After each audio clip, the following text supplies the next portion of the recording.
Hi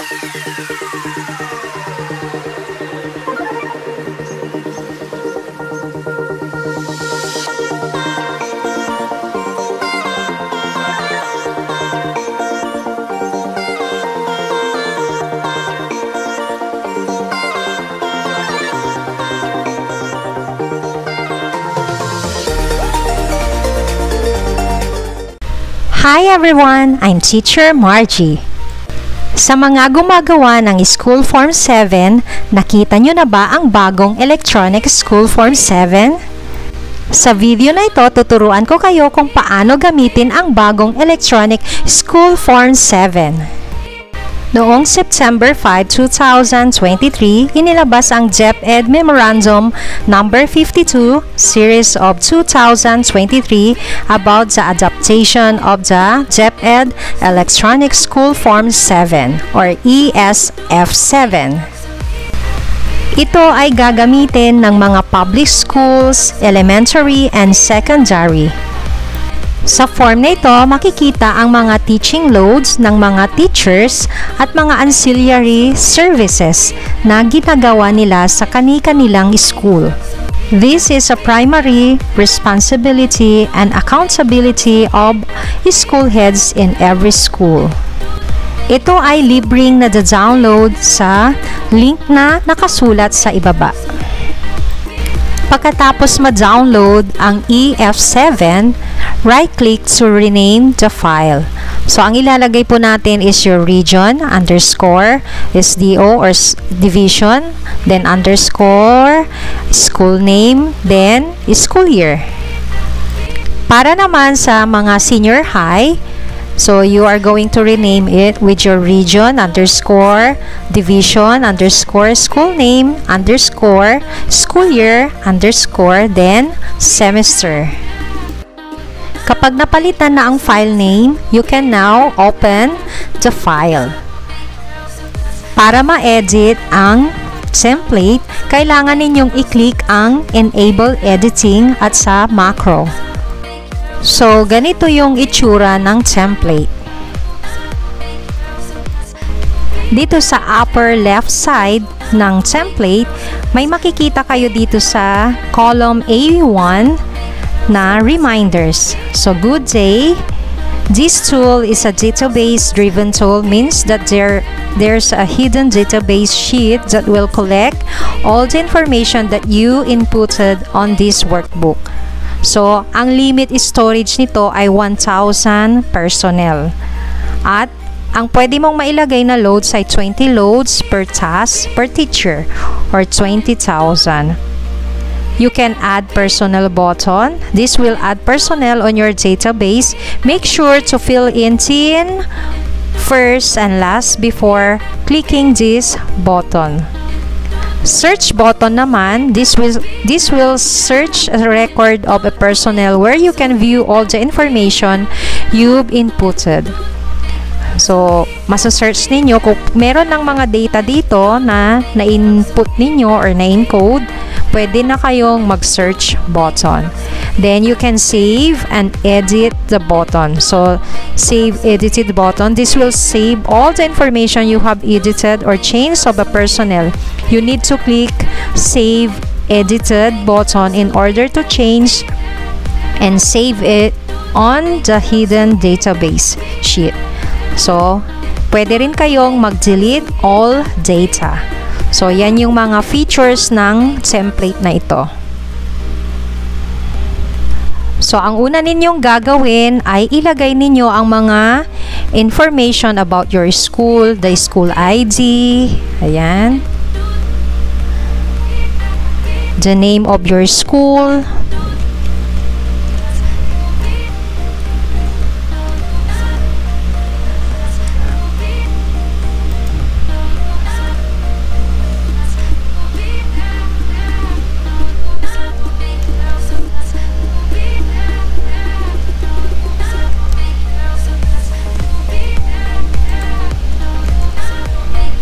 then your region. So you can select the region sa drop down. Hanapin lamang ang inyong region. Ayan. Then you can also type in the municipality. So, wala sa okay. So, meron tayong drop-down list. So, hanapin lamang ang inyong municipality. Ayan. So, hanapin lang. Then, your division.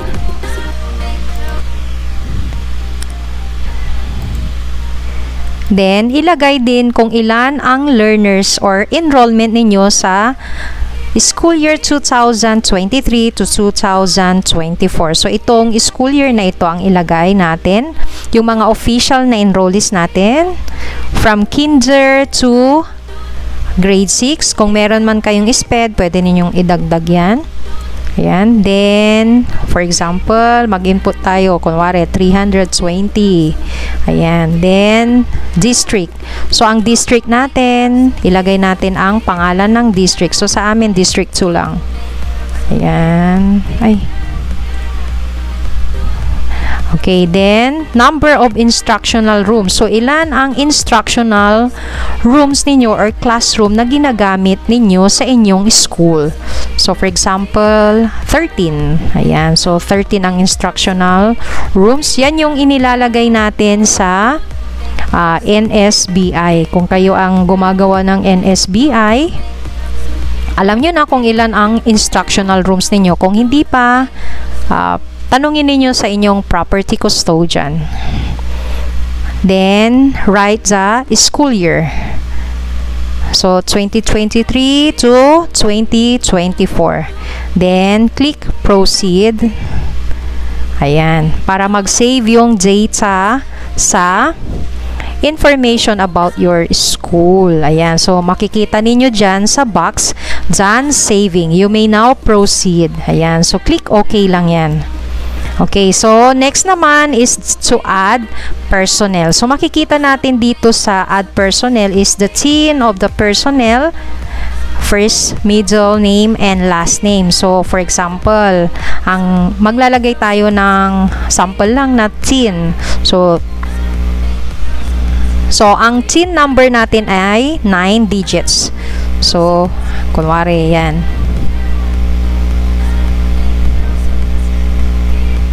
Okay, so mag-ano rin yan ng error kung mali naman ang in-input mo. So, in-accept siya. Pero pag ang ilalagay mo ay sobra, tingnan natin kung magpapakita siya ng error, sabi niya. Okay, so kapag mali naman ang in-input mo, this value doesn't match the data validation restrictions. So, ibig sabihin, mali ang inilagay mo. So, tandaan ninyo, ang ilalagay dyan ay tin number na 9 digits only. Hindi pwedeng sumobra kasi pag sumobra, mali na yun. So, ayan. Then, na-try ko rin to kanina. Nung nilagyan ko rin ng dash, ayaw rin niyang i-accept. So, ang ginawa ko yan, whole number lahat siya. Wala siyang dash. Ayan. So, retry ulit. Tanggalin natin yung isa. Kasi sobra siya. So, ayan. So, accepted na siya. Then, tayo sa first name, Anna Marie. Ayan. Then, the middle name, Castro. Then, dito naman sa last name is De La Cruz. So, sample lamang ito Then, you can now proceed in clicking the add personnel. So, wag na wag ninyong kalimutan na i-click ang mga blue button. Ayan. So, i-click natin para ma-save yung data ng unang teacher. Ayan. So, makikita natin dito sa box, sabi niya, teacher is successfully added. Ayan. So, click OK lang yan. Then, you can add again personnel. So, kung ilan kayong personnel sa inyong school, so sino-sino ba ang mga inilalagay natin? Yung mga nasa permanent position or merong plantilla. Ayan, 'di ba dati yung school form 7 natin naka-specify doon. So, ang inilalagay natin kung sino yung principal, teaching personnel, kung meron man kayong administrative officer, ilagay nyo rin. So, karamihan na inilalagay natin sa school form 7 ay mga permanent position. Meron din column na inilalagay natin na job order or binabayaran ng MOE. Ayan. So, magdagdag lang tayo. So, mag-sample lamang tayo ng personnel. So, mag-add tayo ulit ng isa pa. Ayan.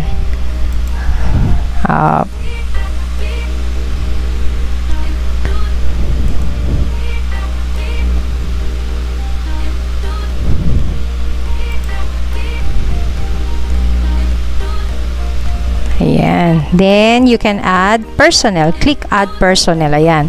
So, ayan ulit. Teacher is successfully added. Ayan. So, napakaganda nitong template natin kasi, ano na siya, maayos na yung pagkaka-input na natin ng mga personnel. Ayan. So, naka-program na. So, tandaan ninyo, lahat ng mga personnel ninyo sa school ay kailangang ilagay dyan sa add personnel. So, kapag tapos nyo na doon sa pag-encode ng mga personnel, you can proceed to search personnel para makapag-umpisa na mailagay ang kanilang kanya-kanyang personal information. So, bago dapat na mag-encode kayo dito, meron ng naka-draft na personal information ng bawat personnel ninyo para hindi na kayo mahirapan pa na mag-encode. Kanina, nag-try tayo ng dalawa na personnel na inad. So, tignan natin kung nag-save ba sa ating database ang ating dalawang inilagay na sample na personnel. So, i-click natin dito sa box. Ayan. So, ito na yung pangalan nilang dalawa, si Ana Marie and Gio. Ayan. So, pipili lang kayo ng isa na i-click ninyo para ma-search at mailagay ninyo ang kanyang personal information. Okay, so i-click natin si Ana Marie. Ayan, then click search. Okay, then please completely fill the personnel or personal info panel. So dito yan sa bandang personal information. So click OK lang ito. We will automatically save the data from the latest personnel you are working. Ayan. So, click OK lang siya. Ayan. So, you can now proceed to your personal information. So, kanina, nakapag-encode na ako. So, ito na yung mga personal information ng ating personnel. So, tanda ninyo, kapag kayo ay naglagay na ng TIN, first name, middle name, last name, automatic na yan na nag-i-input dito sa personal information. So, ito na yung na-encode ko kanina. So, hindi na natin pwedeng i-delete ito kasi na-save na natin yung data. Pwera na lang kung i-click natin yung delete data sa portion na delete current personnel dito sa bandang right side. Ayan. So, automatic yan kasi na palaging nagsisave kapag pinipindot natin yung mga blue button. Ayan. So, meron na siyang personal information. Ayan. So, i-fill out nyo lang yan. So, again, reminder ulit. So, bago ninyo i-encode ang kanya-kanyang personal information, dapat meron na kayong listahan ng kanilang personal information para mas mabilis nyo nang magawa ang data dito sa SF7. Ayan.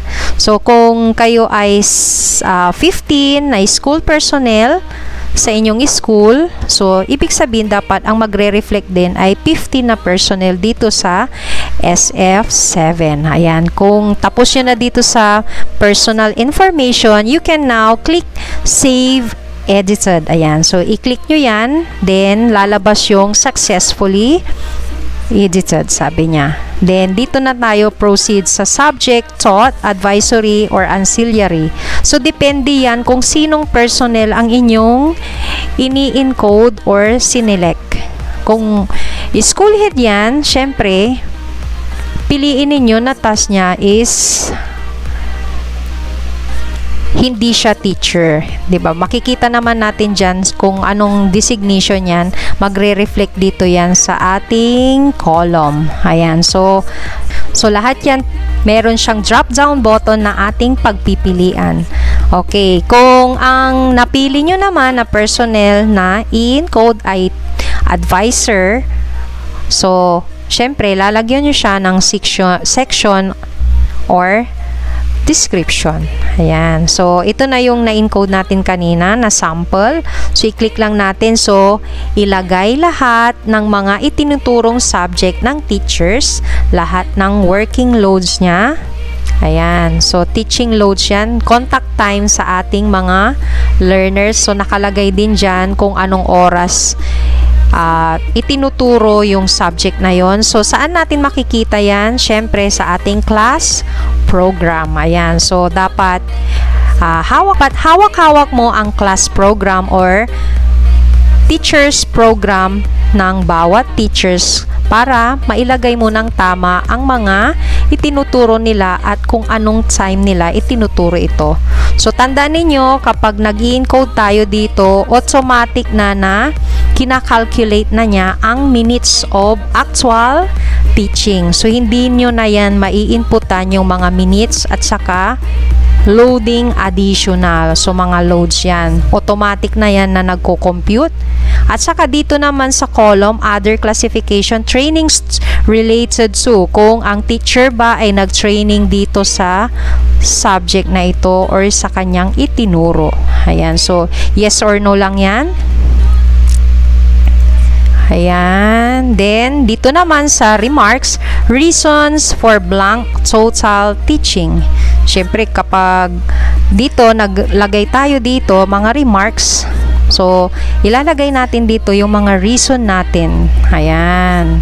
Then, dito naman sa bandang baba, makikita natin, automatic na nagtototal na yan ng minutes. At makikita rin natin kung less than ba ng 6 hours ang teaching load mo or more than. So, dito, base dito sa inilagay ko na sample, it is more than 6 hours teaching load, sabi niya. Ayan. So, magre-reflect na yan. Then, after that, huwag kalimutan ulit na i-save ang iyong data. Kapag na-i-save na, you can now proceed to view section na makikita nyo sa bandang ibaba. So, i-click na natin ang view section. Ayan. So, makikita dyan, ito yung school form 7 na isinasubmit natin na form.